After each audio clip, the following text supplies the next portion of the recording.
Push That Rock with Simpson Math. This lesson covers z-scores.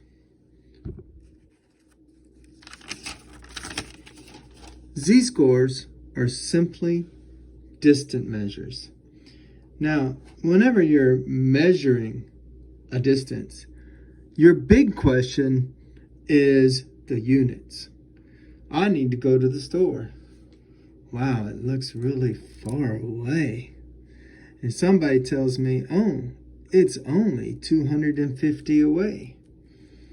250 what is my question? 250 yards, that's 2.5 football fields. I can do that. 250 miles, damn, that's in Dallas. I ain't going.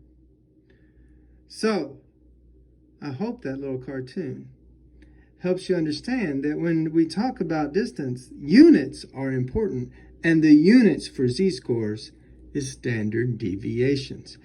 We measure how far away a measurement is from the mean in standard deviations. And when we know how far away it is, we know its z-score. So, let's say we have a large sample of measurements. Here's the first few measurements, they go on. But we know the mean is 118. We know the standard deviation is 4. What is the z-score for this measurement right here? What is the z-score for 110? What is the z-score for 110 if the mean is 118 and the standard deviation is 4?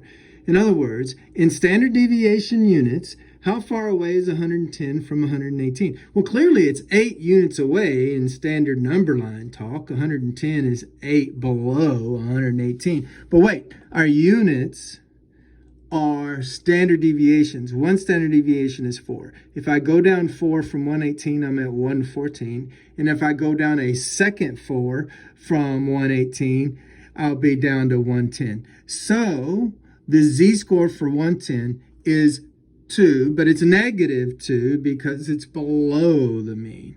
So how far is 110 from 118 in standard deviations? Negative 2 standard deviations from the mean. Therefore, its z is negative 2. Yeah, there's a formula. That's boring. The formula just finds the difference between the measurement and the mean, because we want to know how far away it is from the mean. But it's in units of standard deviation, so we divide by the standard deviations. So you take 110, which was the measurement we were talking about. We want to know the z-score for 110. So we get 110 minus the mean, 118. We divide by the standard deviation. Negative 8 over 4 is negative 2. That's the z-score. But you need to know it's the distance from the mean in standard deviations. So let's talk about an example with a population. We have a machine that produces gadgets according to regulated specifications. You know, maybe they tell us the diameter of these gadgets have to be a certain thing, or maybe the thickness has to be a certain thing. The error that this machine produces the gadgets in from the specifications is a distribution where the mean, the population mean, notice I'm using the population mean, is 50 millimeters, and the standard deviation, sigma, is the population standard deviation symbol, is 3 millimeters. So our mean is 50 millimeters and our standard deviation is 3. Now we produce a particular gadget with the machine, and it's 54 millimeters is the error measurement. It's off by 54 millimeters. What is the z-score for this measurement?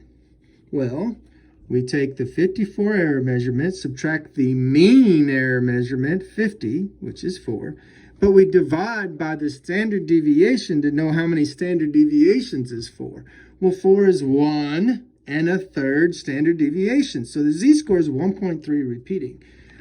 But what that really means, and what we need to keep our mind on, is that a z-score of 1.3 repeating just means that the measurement was 1 1/3 standard deviations above the mean because it's positive.